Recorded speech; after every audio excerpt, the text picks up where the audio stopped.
Welcome to 28 and Searching. I'm your host Samantha, and today I have Tamera Mickelson on with me. Thanks for coming on my show, Tamera. Glad to be here. So tell us a little bit about yourself. Where are you currently residing? How old are you? How many years have you been in your industry? That sort of thing. Okay, I'm currently residing in North Seattle in Washington State. I turned 50 last April. How did that happen? And I've been doing jewelry for 20 mumbly something years, but I've only been doing it as a business since 2010. Okay, that's actually still a pretty long time. I mean, that's going to be going on 8 years here. Again, how did this happen? And so, what exactly is your job title, and what does it mean that you do? Well, I identify myself as a self-employed jewelry artist. Okay, I'm the owner and sole proprietor of TM Originals Jewelry. okay. And so you make the jewelry, sell the jewelry. You run the whole show. I run the whole thing, and there's only one of me, so so sometimes it can be, a little hard to, keep up with everything. Sure. And if people are looking for you, where can they find you? On the web, you can find me at www.tmoriginalsjewelry.com. Okay, very cool. I have a theoretical Etsy site as well, but there's nothing listed because of the aforementioned problem of there's one of me, and I do 2 to 4 shows a month. Oh wow. Okay. Okay. So In general, I mean, this is a slow time of the year, but um, okay. And so how later on did it gets really busy. how did Sorry. you no, that's okay. How did you get into jewelry? When I first started making jewelry, it was beaded jewelry, and part of that is because I'm a non-standard size person, Okay. and so jewelry off the rack just didn't fit me. I have Sure. a wide neck, and so and beads offered a wide variety of color, and I would do beadwork and a little pendant and stuff, um, and I did that for many years, and then somewhere along the line, about I don't know 9 or 10 years ago, my inner 8-year-old said, I'm bored because I've been doing variations on the same beading theme for years. Mhm. So I started taking classes on other things, bead weaving, which is another process, beaded embroidery. And then I was curious about ice resin, because you could use pictures and objects and everything with it. Okay. And And then a friend was like, you should come and help me or show your stuff at this show that's being built, and it's called SteamCon, and it's a steampunk convention. And I'm like, well, but I do beadwork. How does this work? And so I started doing the bead weaving around watch faces, kind of blinging them up, if you will. And then as I got more into the watch parts, I decided, well, there's so many cool parts. There's got to be more that I can use. And also I need to make them in a way that they won't get tangled in my hair, because Yeah. I have really fine hair, and that's a thing. Yeah. And Yeah. so I started playing with the ice resin with it. And somewhere along in there, I decided that, I was working as a software tester when all this started. And the bottom kind of fell out in 2008, and I was having trouble finding another job. So I finally decided to roll the dice and cash out my 401k, and I paid for as many quarters as I could at North Seattle Community College. Mhm. Let me repeat that. Okay. So I took 3/4 of the jewelry design classes at North Seattle Community College until my money ran out. And in that was included some drawing classes and 2D and 3D design classes. And that really took my jewelry making up to the next level. And the drawing class was important because I had these ideas, but I couldn't sketch them out. Yeah. And it's kind of important, especially if you're working with somebody on a collaborative thing, to be able to at least do a rough sketch. the 2D and the 3D design made me start looking at what I was doing differently, and I started working in layers in the ice resin. And that's my primary focus right now, but then I'm also now doing custom or unique enamel designs, glass enamel, with my my own sketches. Okay, that's pretty cool. So when you're looking at going into this, as somebody, say they like making jewelry at home, you talked about going to school. Do you think having training or getting some sort of degree or certificate or some sort of schooling is beneficial in your industry? Training is certainly beneficial. People have gone into jewelry without it, but it helps to have a basis for making jewelry. But you don't need a degree for it. In fact, that's how I consoled myself. I could only afford half the program at North Seattle, but I'm like, well, nobody's going to ask me for a certificate to buy my jewelry. So Yeah. the only problem with jewelry is that you will be a jeweler in a sea of jewelers out in the world and on Etsy or wherever you want to sell. So it's really hard. You have to figure out how to distinguish yourself from everybody else out there. And, if you just learn to make jewelry and then you go and you get excited about it and you go to immediately post it, I can guarantee that chances are 99.9% sure that you're going to be posting pictures of things that people will see all the time and they find it too accessible. And that was a hard conversation I had to have with myself when I was doing the beadwork, is I wasn't selling very much. And so, even though I thought it was very cool and I thought I was doing something different with it, people didn't want to pay for it because perception is a thing when it comes to jewelry. And if people perceive that it's cheap, regardless if that's true, then you can't really sell it. And so, that's part of what drove me to start experimenting with other things. It's like, if I'm going to try and do this as a business, then I really need to rethink this and figure out what works. And it was doing the steampunk stuff, or starting to work on that helped, actually, because I took my newly minted steampunk stuff. I didn't get into the steampunk festival, into their art show that year. I was too late. But I later took it to a local sci-fi convention, Norwestcon, where I had been putting jewelry in the art show just as a, kind of a fun thing to do while I was attending the convention for some years. And so I had I think it was only 12 pieces because they were all beaded still at that time, but with bead weaving and crystals and bling and watch parts. And I put it into the art show, and it was funny because that year, for some reason, I think it was because I was in school, I couldn't really attend the convention too much. So I set my stuff up in the art show, and then, friends would get back to me on if anything was being bid upon. Yeah. And then Sunday I walked in to go pick it up, and I was floored because, most of my display was gone. People had bought it. And I won an award, best jewelry award for the convention. This had never happened before. And I was like, wow, okay, I'm onto something here. Yeah. and but the beadwork takes a whole lot of time. I still do it, but it's an occasional piece. It's more of a statement piece, if you will. Sure. And I started working more with the resin and the watch parts because it was easier to create designs. I could work in batches. And after the art classes, I started coming up with some compelling designs. Not everything worked out, though. And a lot of trial and error. There's trial and error, and then the other hard lesson you have to learn is,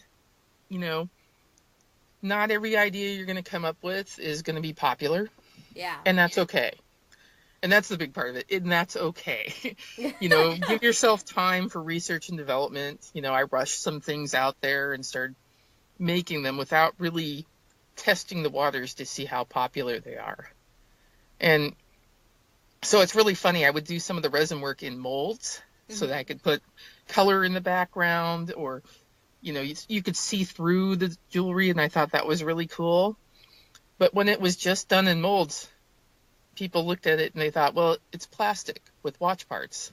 Mm. And technically that's true, Yeah. but it's really cool. And the resin I use is a what they call a jeweler's grade resin. So it's really crystal clear, and it will stay that way. It's not your grandmother's resin. It's going to crack and turn yellow. Yeah. And so, and the ironic thing is, those pieces took me longer and more work to make, because I had to, once you get them out of the mold, and you got to file them down, and you got to drill a hole in them, and, either glue on a bale or drill it and wire wrap it. And so finally I thought, why am I doing all this work, Yeah. when it isn't being appreciated? And it's like, how about we just put that to the side for now, and maybe later on we can readdress that. But it's just not going. And at some point, it's like, why do I keep lending table space to something people aren't really valuing?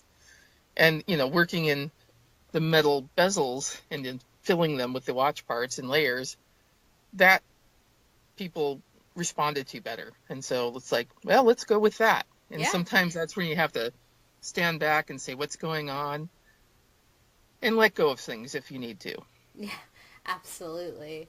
And so if somebody wants to kind of get into jewelry, let's say they make jewelry for themselves like you were doing and they're considering making it a business, what would be a good way for them to start something like that to see if it's what they really want to pursue? I would recommend finding some local little craft shows. Okay. And, that way you have something that you're preparing for, and you've got to have a certain amount of stock, and you go through the process of, how am I going to display it, and how am I going to price these things? How am I going to take the money? And that will give you a good idea of, do you really want to do this a bunch? Yeah. And Because is it I get pretty these easy to people, find, like craft shows and stuff for people to go into? it can depend on the area, but what I usually recommend to people now is, like, if you're on Facebook, that there's, makers markets, usually regional ones too, Okay. or artist groups or makers groups or vendors groups that you can join and find out about local shows. You can, search for some of them online. Here in the Northwest, there's somebody who creates these books called well, they started out with the Winter Bazaar Guide, and they had them for Washington and Oregon, and now they have a spring and summer guide for shows too. And how that works is, the shows contact them to get into this book, and then they create their own books, and it's like $12 a book. But it lasts for a couple of years, Wow. and then every couple of years I'll get another one to see if, some shows drop off, some shows, some new shows will end up in there. Yeah. And I found that was more helpful at the time than just online looking of it. But now, and the other thing is, I talk to other vendors, and if you have a slow show, one of the ways that you can make that better is, you go and you talk to people and you make friends, and you ask them, how did they find out about this show and how they find out about other shows, and, make it as productive as you can. Sure. So a lot of networking goes into it. Yeah. Yeah. And, another thing you want to do is, if you locally have, excuse me, programs where there's a lot of times local programs that will help small business people learn how to do business, like business classes. Hmm. Here in Washington State, there's a group called Ventures Nonprofit that help low-income small business people learn how to do business and Oh, become okay. entrepreneurs. And so I ended up joining that group, and, well, not group, but signing up for the program, and went through the basic program, and then went through some advanced programs. And they have lots of helpful things, like they had credit building loans available if you had bad credit. They had regular loans available if you just need to buy some equipment. Sure. And then they had this savings loan thing, and then, business and marketing classes, and, it's all, there's a lot of stuff to learn. Yeah, absolutely. Absolutely. So basic accounting and business is a good thing to know before you try and take a hobby into the workplace.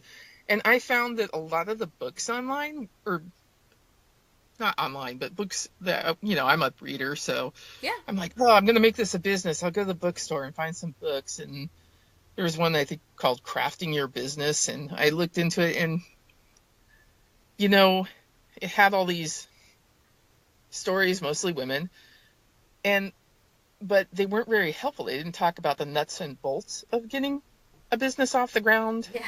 Just kind of like, well, I Glazed had over. this idea, and then I started selling it, and pretty soon I was able to, do this full time. And it's like, well, that's great and all, but yeah. But how did you take those steps? I can tell you that by business class standards, I did not get into this the right way, but I don't know how many people actually do. Because it ended up being, I wasn't finding a software job or any other job. Sure. And so I thought, well, after 2.5 years of that, I was like, okay, I'm done. Yeah. I'm done interviewing. I can't, my self-esteem's getting beat up. I can't deal with this. And then I thought, well, maybe this is the universe telling me it's time to get serious about my art. Yeah. Because it had always been on the back burner, and every time I had a full-time job, it went on the back burner again. And so I started pursuing classes and business courses, and these books. When I got frustrated with them, I was really happy to find out about ventures that could help you. But in other communities, there's lots of times groups that will help small business people through neighborhood associations or community centers. The library can be a very big help. And, yeah. One day maybe I'll write a book on this because there you go. Because really, there's just not a lot out there in the way of books or manuals that really help. And taking a class with other people and then having those people become part of your network and you can talk to them is really helpful, because it's really hard. Yeah, absolutely. People are always like, oh, you're so lucky you get to do what you love. And I'm like, well, yeah, but you really have to love it, because you're going to, especially in the beginning, you're going to be working 7 days a week. Yeah. And you're going to be working more hours than you ever did at that 9-to-5 job. And Yeah. And you can set your own hours. There's good and bad parts. Of course. The good part is I'm a night owl. So left to my own devices, I get up around between 8 and 9 in the morning, and I go to bed between midnight and 1. Yeah. And it's in the afternoon to evening that I do my most productive work. And, that's just how I've been. I can kind of fake it when I'm at an office job, but yeah. but for this, you get to choose your own hours that work better for you. Yeah, for the most part. You have shows where you're going to have to be up early to pack in and do them. Yeah. I do both indoor and outdoor shows. It's great if you can get and set up the date before, but sometimes you can't. Outdoor shows in particular, I do a street fair where you get there the first day, you get there like 6-7 o'clock in the morning. Oh, wow. And you're open until 6-7 o'clock in the evening. And they were like, oh, you could stay open later if you want, because it's a street fair. But most of us give up about then. Yeah, getting a little late. Long day. It's a 3-day show, and it was so funny. This one time, this guy came up, and it was Friday, and I had elected you only had to stay open until 6 as a vendor, and then it was optional. And I was there, and it was 7 o'clock, and this guy comes up, and he says, well, why are these other businesses closed? And they hadn't done a good job at the time on the website explaining that the vendor area was only open till 6. Yeah. And I said, well, the the vendor area is open till 6, or you can stay later if you want. I opted to stay open a little later. He's like, well, what about people that work?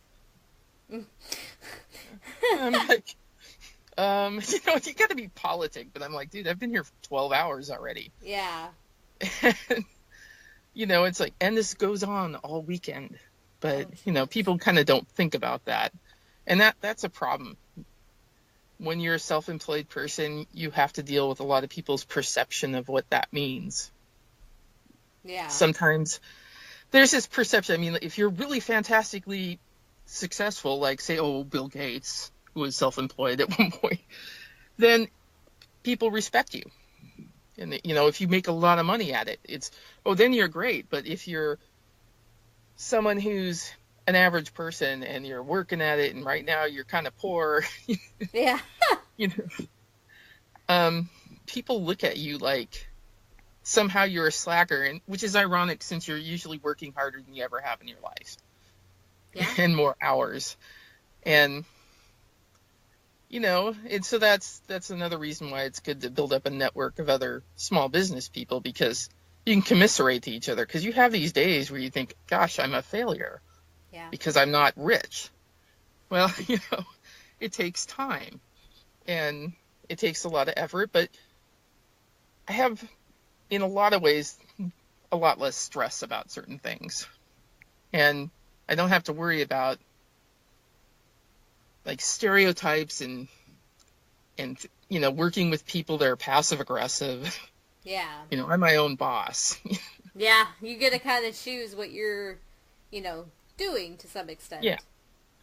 But it has made it difficult for me to get part-time jobs, because sometimes I try and get a part-time job to help make the ends meet, because it's a lot of pressure right now for me and my price points. My price points are generally $28 to $60 for most stuff on my table. A few things less, a few things more. That's not a huge price point. So it's a lot of pressure on me. I have to sell a lot of things. And then, and another thing people don't understand is, like, when you're selling at a show, you have paid to be there. Oh, yeah. Yep. Sometimes you have paid hundreds of dollars to be there. And then there's, like, shows like, I'm doing Emerald City Comic Con next month. Oh, cool. And you I'm pay going to that thousands of dollars to be there. Yes. Yes, you do.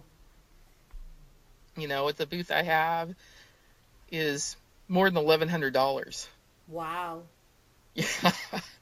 And it's worth it, but that's a lot of money to put out at once. Yeah. And then, on top of that, it's like, even when I pared down my bills, I live in Seattle, so I have a really fortunate rental place which is not that expensive. And, as soon as the landlord decides they want to sell the place or raise the rent to market value, I'm probably going to be out in the hinterlands of Everett or Olympia. Yeah. Because it's so expensive here. Yeah. And so even paring down to basically rent, the utility bills, my car insurance, I have to travel to shows in car. So yeah. Car insurance and roadside assistance are important things for you to have when you're a poor person. And or even in general. Yes. And then the phone, because that's how I take my payments. So what got me into using a smartphone was the Square. Yep. The Square doesn't cost anything after you buy the reader. There's a small percentage taken out when you make sales, but I can tell you, some people have never done business before. They were like, they take 3%. I'm like, you have no idea. Yeah. You could even get a credit card company to talk to you about a credit card machine in the past. Sometimes you couldn't. Yeah. Or you had to really fight for it. And then it was like, you had a machine for the equipment rental. You had the tape, the receipt tape you had to buy. You had monthly fees and transaction fees. And all these fees associated with it was so much more expensive. And so a friend of mine who's been making and selling jewelry for over 30 years now, they got rid of their credit card machines after they heard my experiences with Square, and they tried it out. They they got rid of one machine, they had two, and tried the square, and eventually they got rid of the other ones because it made a lot more sense. Yeah, and went directly for the better option. Yeah. Yeah. And it's important to have that because there are some shows, depending on how flush people are feeling with money, there's some shows I don't have any cash sales or very few. Yeah. Yeah, most people use cards. I mean, that's the way they go about it. Yeah. Emerald City Comic Con is ironically one of the places where I do take more cash sales because sometimes that's how people budget themselves through the weekend so they don't spend all their money in Overspend. 1 or 2 days. Yeah. And so when you're talking about going to all these shows and doing all this stuff, and I mean, you kind of have to do this in the type, making jewelry and selling it. What kinds of personalities do you think would work well doing your career choice? Detail oriented would be good. Okay. And I think the qualities that made me a good software tester and business analyst lended themselves well to what I do. I mean, a lot of when I'm making the jewelry is very meticulous. It's time consuming. It's little teeny work. And so being detail oriented is good, but you don't want to be too rigid. Kind of like I have a setup that's very, I call it fluid, because some of the shows I do are in bars.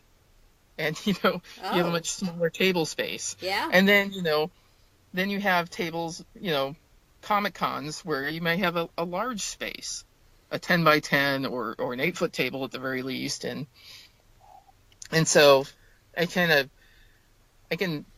change my setup as needed, and put out more or less product as needed. So being a little flexible. And also because shows never always, there's always something on the first day that's not running right. So it's good to be able to kind of roll with the punches and, stay calm. Yeah. Basic math should get you through most things, accounting wise. I've been learning QuickBooks, and I've gotten better every year. It's like every year I'll do a little better. Yeah. So being able to learn to keep growing. Yeah. And if you're really wanting to do this as a business, then you need to get separate business accounts because it makes it much easier to keep track of the books. Yes. It's much cleaner. And I have a credit union, so, it was easy to just open up another account. And it didn't really cost me anything because credit unions are awesome. Yeah. Yes, I would agree. And so... Because one thing, like, if you're in a state like Washington, you have to pay sales tax. Yes. And the state is really not very patient about if you're late paying it, because from their point of view, sales tax is not your money, it's their money. You're just holding on to it. And with a business my size, they generally tell you when you get to pay. And it's once a year. I may check into seeing if I can pay it quarterly, because that would be a little easier. Yeah. But so I have a separate sales or savings account to keep the sales tax money, and I refer to it as my untouchable account. Yeah. Which is not to say I haven't had to roll the dice and touch it for rent. Yeah. But I'm always aware that I have to pay that back. And so one of the nice features of Square is I can always do a check. Okay, my sales from the beginning of the year up to this point, and how much sales tax do I owe? Okay, how far in debt am I to my sales tax savings account? And then put the money back when I'm feeling more flush. Because, of course, the tax is due during the slowest part of the year. You have to pay it by the end of January. And January through April is kind of my slow season. Okay. So. Okay. And so what is the one personality trait you think that would be the absolute worst? Like, if somebody has this trait, don't sell jewelry, don't make your own jewelry, stay away from this business entirely. If you're antisocial, you should probably not be selling something like jewelry. I'm an introvert, but I can fake it as I need to for shows. And I know that after the show, for another day or so, I need to, let myself have a day off, relax, kind of not do a whole lot of work, or at least not deal with people. Sure. Customer service being a good customer service person is going to work in your favor. And there's some things that you can learn. Like, I was never considered myself a good salesperson. And then one year, because it can be easy to find help for Emerald City Comic Con, it's like, hey, I have a pass. If you come help me at my booth, yeah, you can wander the con a lot, Yeah. Yep. And, but you need to spell me for the bathroom and bring me coffee. But I'll pay for their coffee, But Yeah. So one year I did that, and my roommate's son helped me out. And he was excellent at talking to people in a non-used car salesman way. He was engaging, but not, creepy. Yeah. And so, at one point I'm like, I'm just going to sit back here and pack up things for you. And I just watched him as as he was selling things. I mean, so you can take classes on learning to talk about your business and being able to talk to people and sell them. But if you really don't like people, probably not the business for you. Okay. Because jewelry in particular, people like to purchase more in person. Yeah.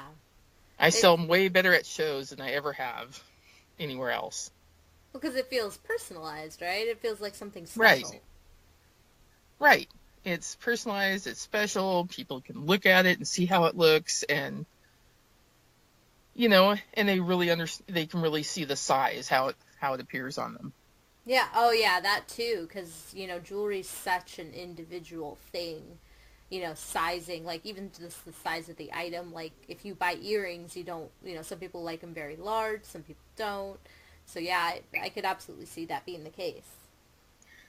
And I would warn, if you're really, really OCD, might not want to sell this for a living, because, I mean, people will come up to your table, and I want them to touch my stuff, because that's how, yeah, you sell they get it, a relationship with it, and that's, they try it on, they look at it close and all that, and that's important.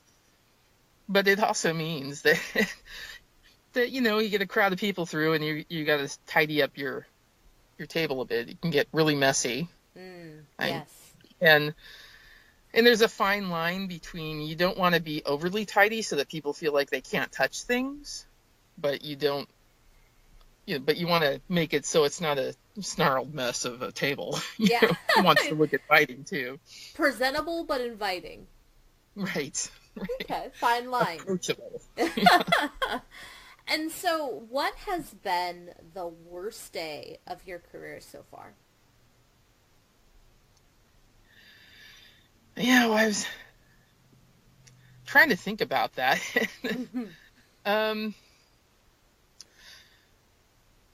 It's a little hard to say. You have your ups and downs, but something that hit me really hard last year is, so in 2016, I had these 2 outdoor shows in West Seattle, and one of them, the Alki Arts Fair, I had the best year ever. Oh. It had been kind of a, it was a pretty good show, but not a spectacular show. And then 2016, it was a great show. I sold a lot of things, and I was feeling really happy and confident. And then last year, that was a shaky year for a lot of the year. Sales were really up and down. People were feeling really uncertain about money and what was going to happen. Sure. Like with insurance, every time they talk about insurance in the news, it's like, oh God, are my sales going to tank this, at this show this weekend? And what happened is that year at that particular show, it was the worst, showing I did. I only made very little over the booth fee, over my expenses. No. And it's weird, because when people are feeling shaky about money, they'll buy home items, but they don't like to buy personal items. Yeah. So unless they're buying for a gift for somebody, they might not buy it. So next to me, on the other side of me, there was these people selling they were nice. They're handmade wind chimes. They were Oh. $65, and they were selling them hand over fist. So it's not that people didn't have money, but, and on the other side of me, this is what killed me. She made a lot of nice bags and stuff, but she also had these Kleenex box covers. Okay. I'm like, wow, those are still a thing. And, and they were shaped like couches and armchairs in, sports team fabrics and whatnot. And I'm like, really? And she sold a bunch. Yep.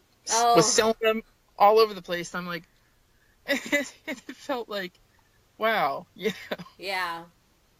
what's going on? Disheartening a little bit. Yeah, it makes you feel like, and I've had this moment of thinking, what kind of idiot decides to sell art jewelry? Because there's a thing between you make jewelry and then you make art that's that's jewelry. Because everything I do is handmade specifically. I use a lot of recycled watch parts and found objects and computer parts in my work. So there's not anything easily repeatable, really.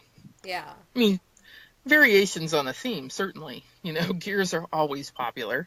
Sure. But I can't farm it out to somebody. Like sometimes like jewelry makers, they'll come up with a design that they can, then have made in bulk somewhere else. Yeah. And then sell them. Yep. But when you're a jewelry artist, you're not doing that. And so it makes it hard to wholesale things. Yeah. And so if you take, this disheartening thing that happened, what is on the other side of it? What is the best day of your career and your journey on this so far? It was actually, out of a big surprise. 2 days. I got to say 2 days. Sure. Because a couple years ago, I subscribed to various lists for calls for entry for art shows and whatnot. Mm-hmm. And so this, I saw this call for artists come through my email box, and it was my email box, my email. And it was for the Bellevue Arts Museum, and they were having this biannual show, and, and it was for metal, jewelry made in metal, that sort of thing. And I emailed them and I said, so, I saw this call for entry, and you said that you could push the boundaries of what your theme meant and working with metal and stuff. And, here's some pictures of what I do with, recycled pocket watches and watch parts. And do you think that this would be, appropriate for me to apply to your show? And I got back this reply that was kind of like, well, yeah, that's why we invited you. Oh. And I was like, oh my God, I did not realize that was a personal invitation. You thought it was just, yeah. I thought it was one of those call for entry things that, just a list, sending it, to everybody Everyone on that gets list. it, yeah. And I was like, wow, someone at Bellevue Arts Museum knows my work. Yeah, and, that's pretty cool.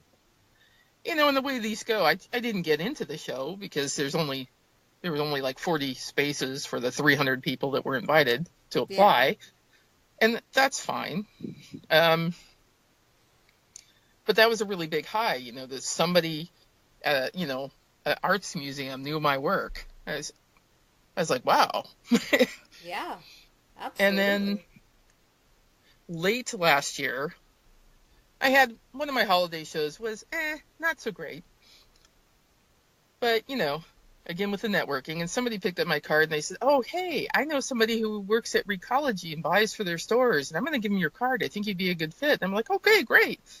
And, that doesn't happen a lot, but also a lot of times when people say, oh, I'll get back to you, and it's like, awesome. And if they do, it's great, but you don't count on it. Yeah. And absolutely. They did get back to me, and they placed this wholesale order. Wow. And it was like, oops. Sorry, bobbled the phone. That's okay. So this wholesale order was for 72 necklaces and 24 pairs of earrings. Wow. I had made up a kind of a line sheet, a beginning line sheet for them to look at. And they were like, we like 12 of these and 12 of those. And, and I was like, oh my God, that's great. Oh my God, now I have to make it. Yeah. which is why I haven't done any like the local wholesale shows, is because right now with Monami, I don't think I could handle several orders coming in like that. Yeah, at once. So that was a big deal, and they have not one store but like 5 stores around the area that Yeah. they were stocking for. So that was a big high. Yeah, that's very cool. I mean, that's a great thing, especially for somebody who's doing, custom jewelry. Yeah. Yeah, and the line sheets, it's like I had what a line sheet is. It's think of it like a catalog. Yeah. Yep. But for wholesalers, so you show them pictures that generally, for me, it's like these are my general designs, but they're going to vary. And, not necessarily a lot of companies like that if they can't say it's exactly going to be this. Yeah. But some do. And so it's pictures, it's descriptions, and I don't necessarily have pictures of every single thing in every single color, but I put in there what the wholesale price would be, which is basically half the price I would sell it for. And, and then tell them it's going to take several weeks for me to do this. Yeah. But January is a great time to do that because, like I said, I don't usually have a lot of shows this time of year. So, yeah. So that was good. And so are there any other expansion plans or things you've got going on in the future with your business? I am looking, so about not quite 2 years ago, I've taken the metalsmithing classes, and I've started to work some of that into my line, but it's the minority right now because I don't think my landlord would appreciate me soldering with a torch in the living room. So I volunteer at North Seattle Community College to be what they call a lab monitor, which allows students to go in and use the jewelry lab outside of class hours to work on their projects. Oh, okay. And the bonus I get for being there, volunteering my time, is that I can use the equipment there. And so with that in mind, and I bought this set of Thompson glass enamel, and it was a sampler set, so it had all these colors, like 180 or something. Yeah. And decided I wanted to try enameling with, taking my drawings and making them into a piece and then putting this glass enamel on them. And of course it means using a kiln and fusing it on at like 1500 degrees. So, that's what I would use at the school. And a friend of mine jumped up and down. She says, "Oh, my boyfriend really loves ocean sunfish. Can you make one?" And I'm like, "Sure, let me Google that." So I had no idea what they looked like. Yeah. And so from pictures, I drew up, several sketches of different looking sunfish that I found. And then we met up and she chose the one she wanted. And so how I make my enamel pieces is I draw the art, and I scan it into my computer. So then I can play around with the sizing because it's a lot easier to draw large than small and get more detail in there. And so then I print out, when I played with the sizes, I print them out, cut them out, and glue them onto the metal sheet. And then I hand cut the designs out with a jeweler's saw. Wow. And file them and shape them. And then the final part is to fuse the enamel on in layers. And so I've been working on that line, and I really like sea creatures. So I've been working on trying to get into the Seattle Aquarium's gift shop. And it's a process. That's they've put me off a couple times, though. Yeah, but I mean, hey, goals. Yeah, it's a long-term thing. Is it's like, but I thought, well, I kind of think outside of the box a little bit about where do I want to sell my jewelry. My jewelry isn't something that I'm going to sell at a big box store. Yeah. Necessarily. But gift shops might be the better idea. Sure. and or small stores like Recology where there's a half dozen of them. And I would like to eventually get more of those so that I can transition from not doing 2 to 4 shows a month, a couple of shows, a Yeah. month, just so I can do fewer shows. I like to sell my jewelry in person, and I think it sells better in a lot of ways, but it's hard. I had a holiday season where I did 11 shows between November and mid-December. Wow. And yeah, this year again I had like 7 shows in 3 weeks. Yeah, And that's a holiday season thing. yeah. But still. It's a lot of shows. Yeah. Okay. And depending on how the calendar goes, like in the summer it's not uncommon for me to have back-to-back weekend shows, and they're outdoor setups, so I have to have the tent and all the weights and everything. And I have this little Honda Fit is my car. So I have this funny story a couple of years ago at the Alki Arts Festival. As we were tearing down, and what you do is you got to tear everything down and get it ready and packed, and then you go get your car and you drive it down to pack up the car because there's limited space, where you can pull in. And these guys, a couple tents down from me, they see my car. They look at my car. They look at the pile on the grass, and they look at my car, and they're like, "You're gonna fit all that in there?" And I'm like, "Watch me. I have master Tetris skills, and I can't see out the back of my car by the time I'm done, but I can get it all in there, And that's like 3 tables, my chair, all of my stock, my display items, and the tent, and the weights, and the sidewalls, and so yeah, it's a stuffed car when we're done, but it works." Yeah. I mean, that's pretty crazy. Like, that's a fairly small vehicle, but as long as it gets it done, I guess that's all that matters. Yeah, I call it my little car of holding. You can fit a surprising amount in here and still find places to park in Seattle relatively easily.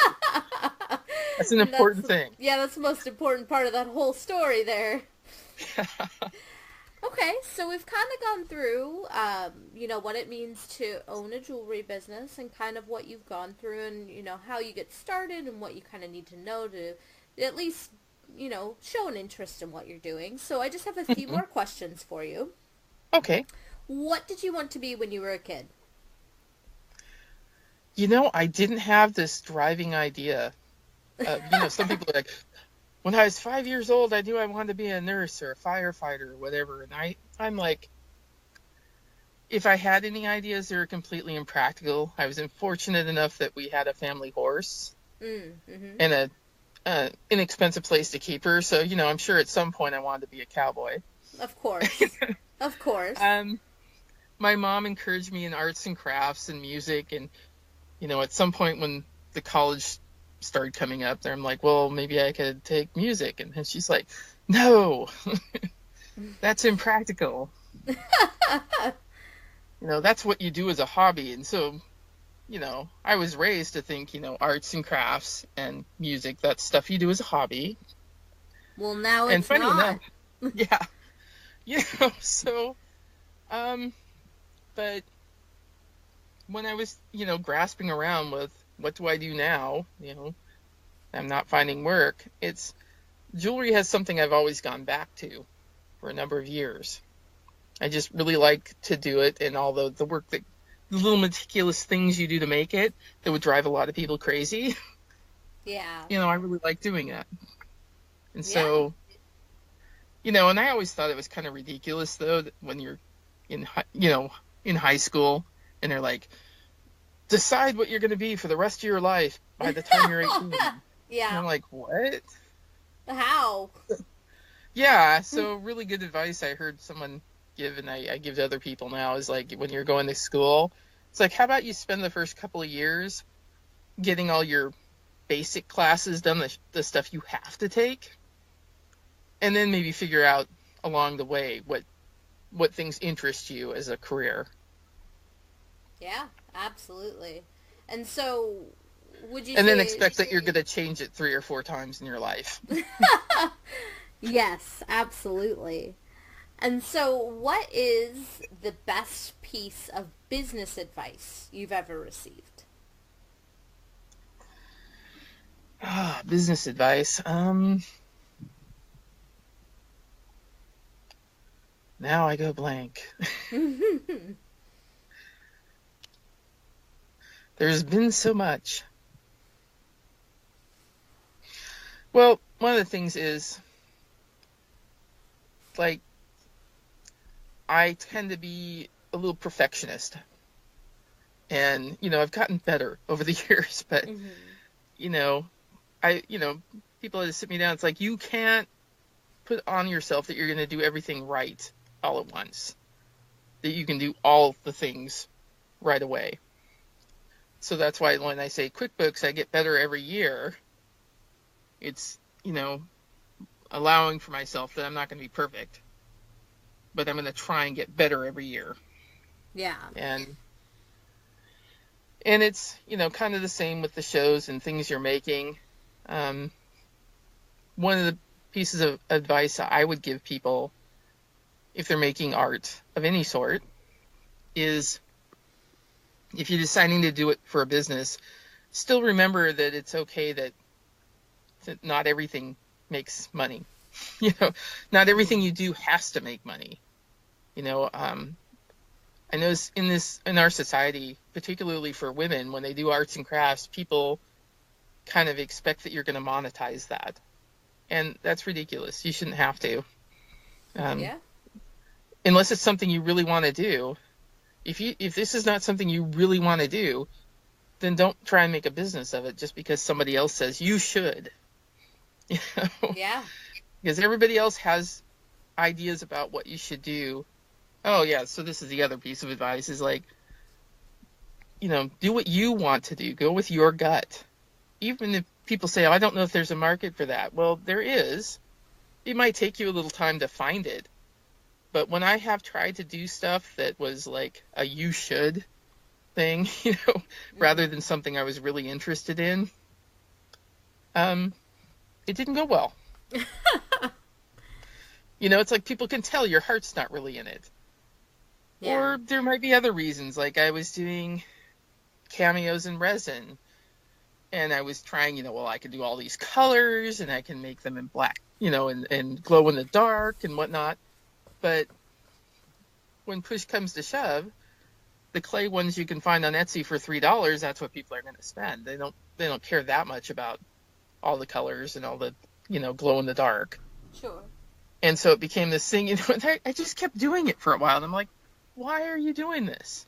Why are you filling your table with stuff that's not even really about your art? It's somebody else's cameo that you're, so my advice is do what really speaks to you as an artist and then work at finding your audience. Yeah, absolutely. I think that's great advice, and I love what you're doing, and I wish you all of luck. Thank you for coming on my show today. Well, thank you for inviting me. It was, a pleasure to talk with you, and I hope that this helps somebody else follow their dreams. If you like this episode or you're looking to change your career, go to 28andsearching.com or become a patron to get exclusive content sent directly to you. See you next week.